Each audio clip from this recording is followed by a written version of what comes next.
But this was very displeasing to Jonah, and he became angry. He prayed to the Lord and said, "O Lord, is not what I said while I was in my own country? That is why I fled to Tarshish at the beginning, for I knew that you are a gracious God and merciful, slow to anger and abounding in steadfast love, and ready to relent from punishing. And now, O Lord, please take my life." I think so. "For it is better for me to die than to live." And the Lord said, "It is right for you to be angry. Is it right for you to be angry?" Then Jonah went out of the city and sat down east of the city and made a booth for himself there. He sat under it in the shade, waiting to see what would become of the city. The Lord God appointed a bush and made it come up over Jonah to give shade over his head, to save him from his discomfort. So Jonah was very happy about the bush. But when dawn came up the next day, God appointed a worm that attacked the bush so that it withered. When the sun rose, God prepared a sultry east wind, and the sun beat down on the head of Jonah so that he was faint and asked that he might die. He said, "It is better for me to die than to live." But God said to Jonah, "Is it right for you to be angry about the bush?"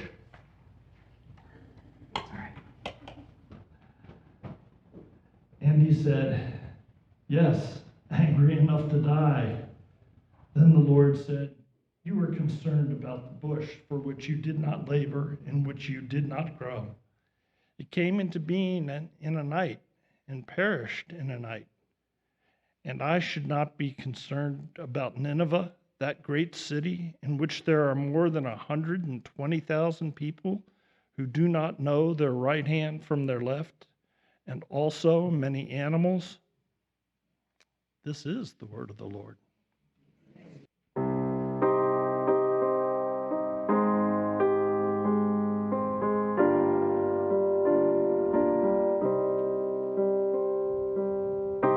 More love, more power, more of you in my life.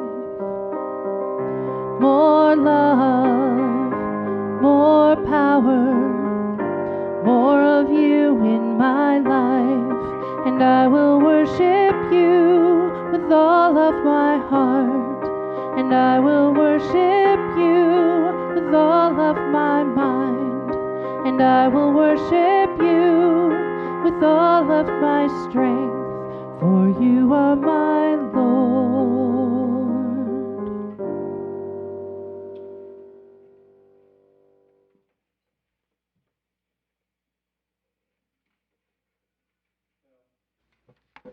We are talking today about things that are left unresolved. And when I thought about this, I was actually thinking about music, and which is why I asked Kimberly to join me at the beginning here. One, very pretty song.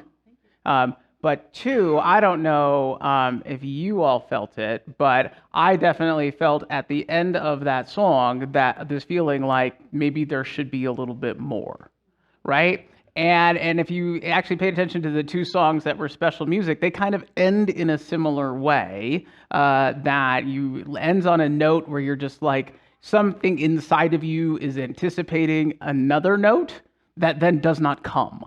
And I've always heard it as being called, like, the music, the note was unresolved, and I know there's another term for it, like dissonance or something like that, or something. It can end unresolved in dissonance. Dissonance is a little different, but that's a really great way for it to end, is in dissonance.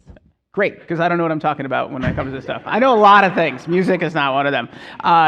So that's what kind of came to mind. And so what I've asked Kimberly to do at the beginning here is do a couple more just short little pieces that end in that same way. And I'm going to invite you to sort of pay attention to, basically what it feels like, what you were feeling when the piece ends.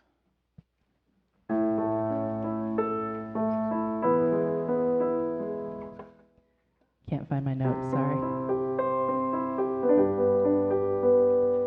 Peace on earth, peace on earth, peace on earth, goodwill to men.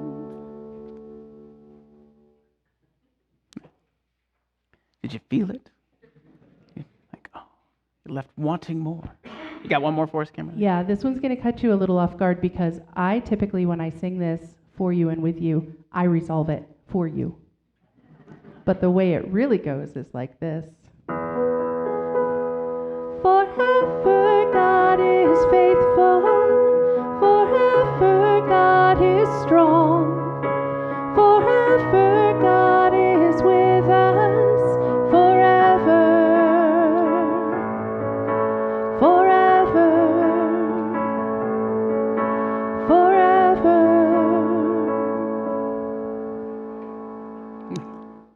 Ooh, it kind of hurts.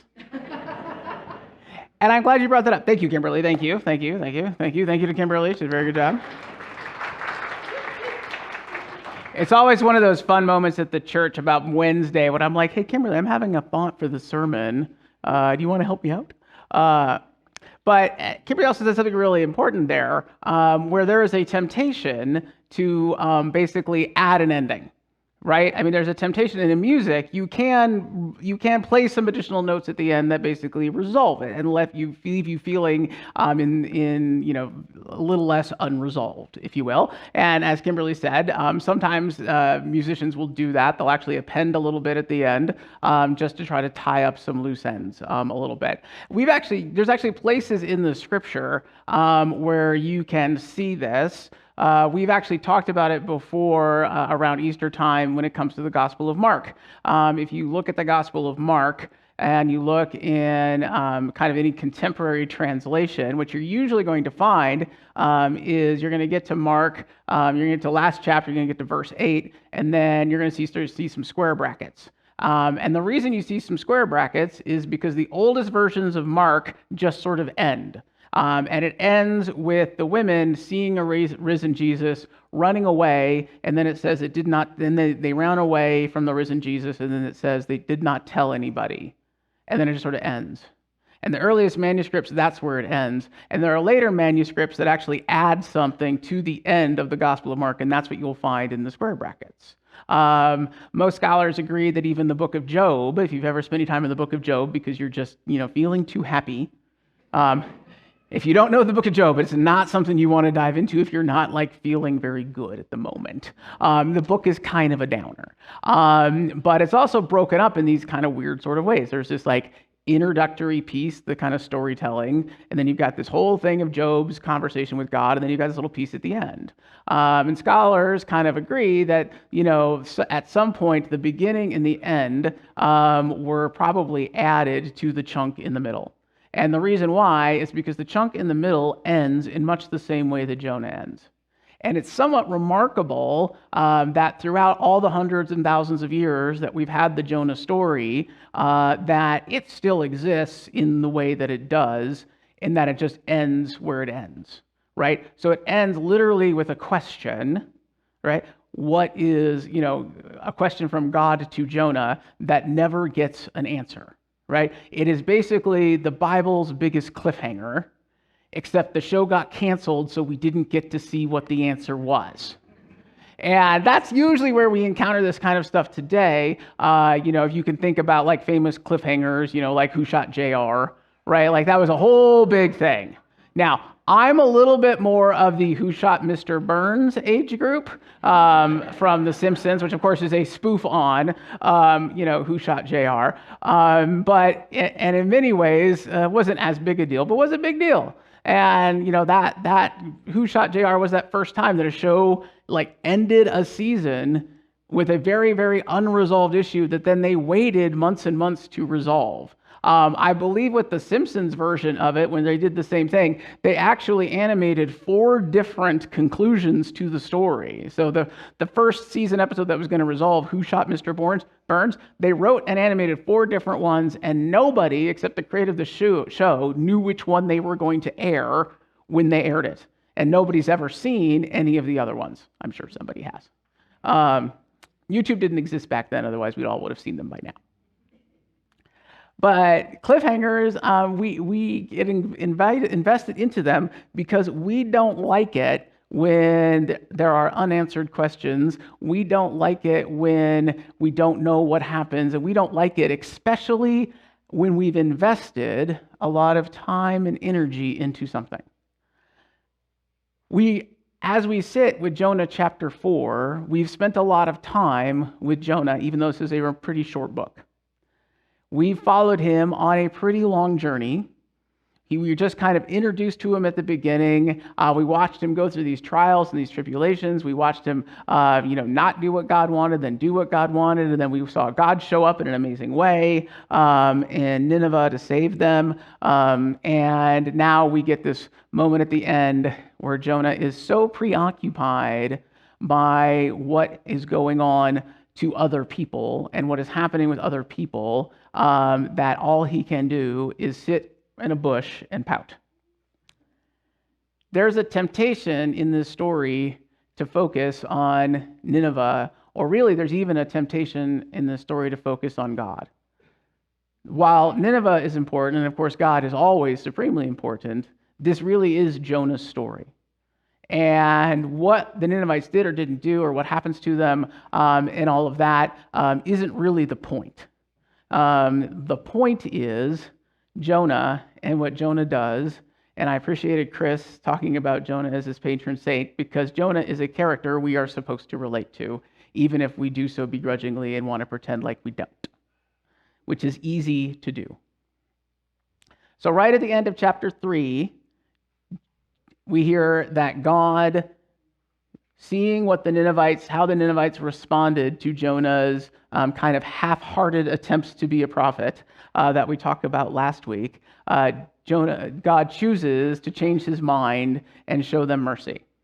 Now, the important note here, obviously there's a line in chapter 4 when Jonah is talking about God and says, God, I know you are merciful and you show grace, and all that kind of famous line that's escaping my brain right now, because I didn't write on my notes thinking, I'll remember what that line is. You know the one I'm talking about. And so there's that line in there. And especially when we approach the Old Testament, can have this picture in our head that somehow the God in the Old Testament is somewhat different than the God that we know. And that God is quick-tempered and mean and angry all the time. If you actually look at what the Old Testament says about God, that is not the depiction you would come away with. Jonah anticipates God to be merciful, not because he thinks that the Ninevites are especially deserving of mercy. In fact, he thinks the opposite of that. God expects God to be merciful because, on the whole, that's what God's people expected from God. While, of course, there are episodes in the Old Testament where God does come off as angry and wrathful and those sorts of things, they are actually few and far between. And most of the time, when we have God and we encounter God and God is talked about in the Old Testament, it is more in line with what Jonah talks about in this.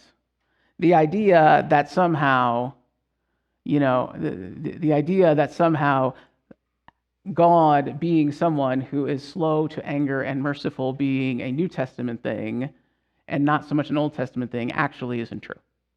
If you look at the Psalms, if you look how God interacts with God's people, all the time and energy and care he puts into them while they continually do all the things he asks them not to do, and yet he gives them a second chance and a third chance and a fourth chance and a fifth chance. And even now, right here with Jonah, the work to save the Ninevites is already done, and yet God does not move on. God is there with Jonah, sends the bush, gives him some shade, and continues this exchange that they've been having throughout the book. God truly is slow to anger and merciful, and God has been from the beginning. It's more what you choose to focus on. So in this one, even though Jonah is pouting and focusing on the wrong things, God sends a bush because it's hot, it's the desert, and then the bush goes away, and then we get this little exchange at the end between God and Jonah. Jonah's problem is pretty basic, and it's one that we all can probably relate to and fall victim to. Jonah is overly fixated on everybody else. Jonah is fixated on the things that are outside of his control. He's fixated on what God did or didn't do. He's fixated on the bush that came and then went away. He's fixated on all these things that he can't actually do anything about in the moment and that he is not in charge of. And because he is fixated on that, and because those things are not going the way that he wants them to, he is missing a tremendous amount. Jonah got to witness God do amazing work in Nineveh. And not only does not seem to care, it feels like he almost didn't even see it because he is so fixated on the wrong thing. He's missing the blessing of the bush when it is there and only notices it when it's gone. Jonah is missing that he gets to be part of and has been part of this tremendous thing that God has done. I don't know about you, but there are so many times in life that I wish God would just come down and tell me what it is that I was supposed to do, instead of trying to make me figure it out. Jonah was told what he was supposed to do, and I have these moments myself where I'm like, God, why did you waste that opportunity on him? I would have done such a better job. Probably not. And when the story ends, and the unresolved thing at the end of the story is, does Jonah ever get it? What happens to him after that? I love this story, and I love these kinds of stories in the Bible because they're very cinematic, and you can really almost see that this is one of those moments where there's a voice from the heavens talking to a guy sitting on a hill, and this question is asked of that guy, and instead of hearing the response, we get that slow pan out into like the helicopter shot where they go away, and next thing you know, we're like hundreds of miles up in the air, and it's just this little dot on the ground. Like, that's that scene in this story. If this was a movie, and not a cartoon VeggieTales movie, like that's how it would end, you know? And it ends that way for a reason, because we now get to choose in our own minds what happens to Jonah. We get to choose what we hope Jonah does. And this is, of course, for us, because when we get into situations similar to this, we need to be reminded that we get to choose how we respond. We will all run into times and situations, trials and challenges, where there are things going on around us that are not as we want them to be, that are also completely out of our control. And the question is, what do you do when that happens? Do you run up on the side of the mountain, pout and complain? Do you wave your fists at the world and God the way Jonah did? Or do you do something else? And if you do something else, what is the other thing that you do? Jonah could have chosen to focus on his work. He could have chosen to focus on what he could control. He could have chosen to do a better job when he was being a prophet. And he could choose now to see the good that is being done around him. He could choose to focus on that which he can do something about and concern himself less with what he didn't. And my guess is he would have had a lot better time had he done that. And had he done that, we probably wouldn't have his story in the Bible. The story of somebody who does what they're asked and it goes well is not very interesting, and we don't tend to keep those around. Now, oftentimes, I will kind of try to find similar examples for you all, contemporary examples, when people do similar things. But I think if I'm right, if you're anything like me, you can readily call to mind an opportunity or a time where you got overly fixated on something you could not control, got anxious or upset about something you could not control, and allowed that to fester in a way that it should not. And if you haven't, then fantastic, you're perfect, and I love you. I can recall all kinds of times when I get upset about things that are not something I can actually do anything about, and I let it take over more of my thinking than I should. Recently, as in like 3 days ago, I actually got to bear witness to the other side of things. The what do we do when we actually make the right choice? What do we do when we actually decide to maintain our cool, our calm, and our poise in face of things not going the way that we would like them to go? And it was that opportunity was graciously given up to me by none other than Coach Prime. On Thursday, there was in run-up for our event, run for some football game thing that happened yesterday that I don't care about. Sorry. Coach Prime down at CU hosted a talent show. If you didn't see this on Facebook, one of our own people, Opal Knowlton, put in a video as an application to participate in said talent show and was selected amongst hundreds of people. She was the only person under 18 selected to be part of it. I didn't know that till I got there. And one of the only ones where she was actually singing and playing her own instrument and doing everything herself. So when it came time for her to perform in the basketball arena with probably 1,500, 2,000 people around, it was just her on the stage doing it. And I want to show you a small clip of the video that I took of that process at the beginning. Next act is only 14 years old. Put your hands together, give a warm welcome for Opal Knowlton!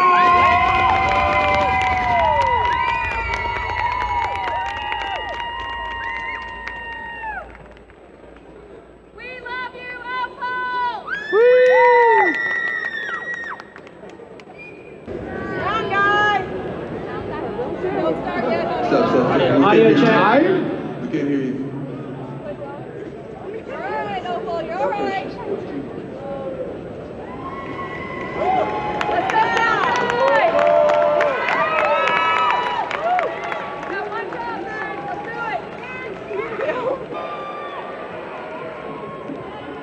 We set up our next act.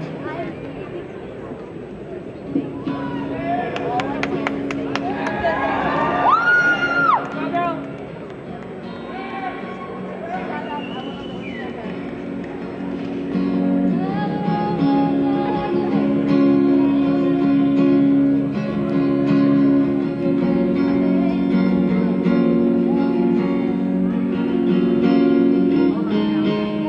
Hey guys, we're not doing her any justice. Come on this now. is not right. We gotta come on. Let's get it right for her. Hey, pretty daughter. I'm about to show out.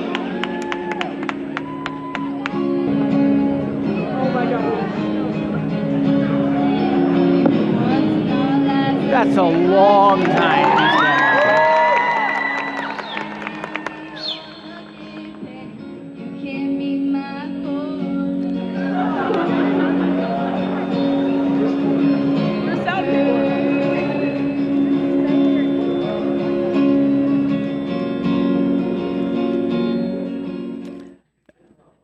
Okay, with the microphone drops, I just about died.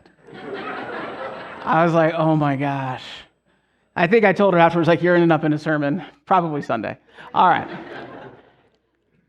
I love that for so many reasons. I don't love it for Opal. I don't love that she had to go through that. I vastly would have preferred that it go the way that everybody wanted and intended it to go. But I love the poise that she shows. I love the recognition that she shows that there's things that she can do. She's got her and her guitar and she can do that, but she's not in charge of the sound. Other people are. And so she sits and she lets them do what they need to do, and then she does what she needs to do. And it is this wonderful expression, a wonderful example of poise and grace, even despite adversity and challenge, to the point that no one would have probably begrudged her at the end of that time if she had basically just walked off the stage or said, I'm not going to do this, or there was a crack in her voice, or she was unsure or anything else. The fact that she was able to do all of that, put up with all of that, and then go on and perform again in front of 2,000 people, including a couple of celebrities in the audience. I mean, it was such this perfect example of recognizing one of the things we talk about a lot around here, which is you can't do everything, so do something.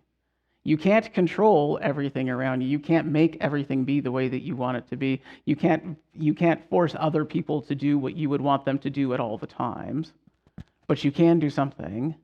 And sometimes the same something you can do is to sit and be and continue to strum your guitar and continue to keep yourself ready and continue to show the grace and the poise that Opal clearly showed, and make sure that you are doing what you can do. Now, the one thing that feels a little unresolved for me, even having been there on Thursday and getting to hear the rest of her performance and all of that, is even despite all of that, you never really could hear the performance all that well. And I thought you and I and everybody here knows the talent we have in this church. We have amazing, wonderful, talented people. And of course, among them is Opal. And I felt really sad that everybody didn't really ever get to experience it the way that it was meant to be experienced. And that feels unresolved for me. And this is one of those cases where I can do something about that. So I'm going to invite Opal up.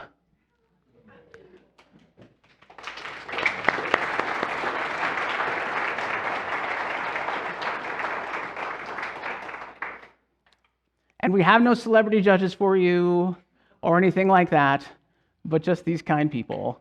So. And a sound system that actually works. Yeah. No pressure back there.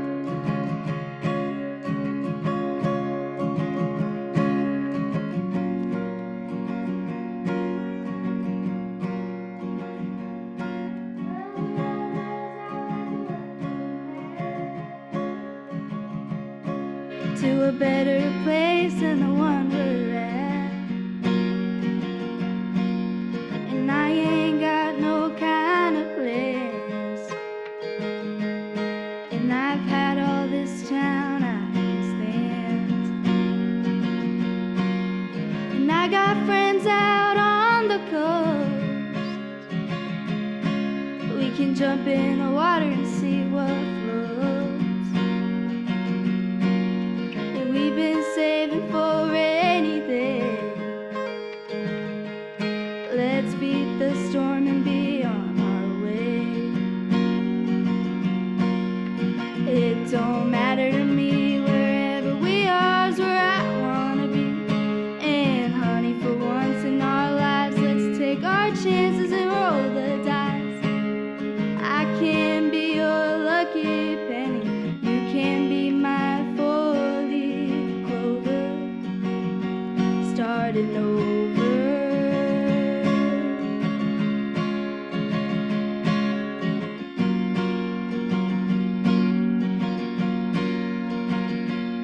And this might not be an easy time.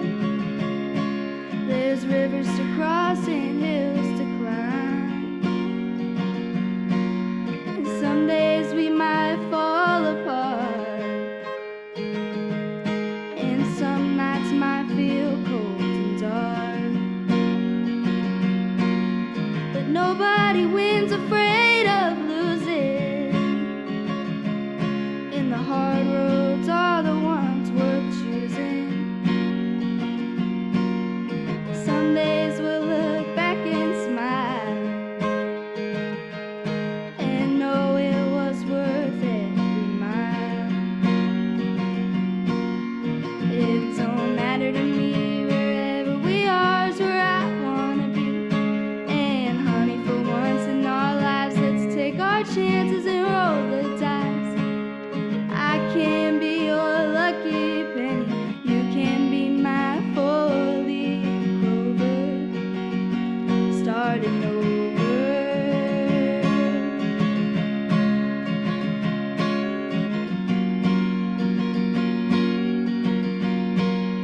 And as to not leave that story as a unresolved cliffhanger, Opal did actually win that competition.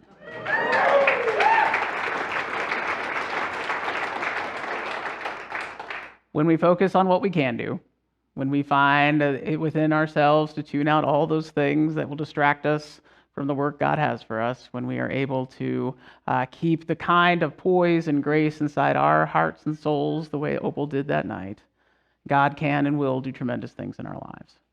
We all do have work to do. There are things that are in our control. The challenge is knowing the difference. Amen.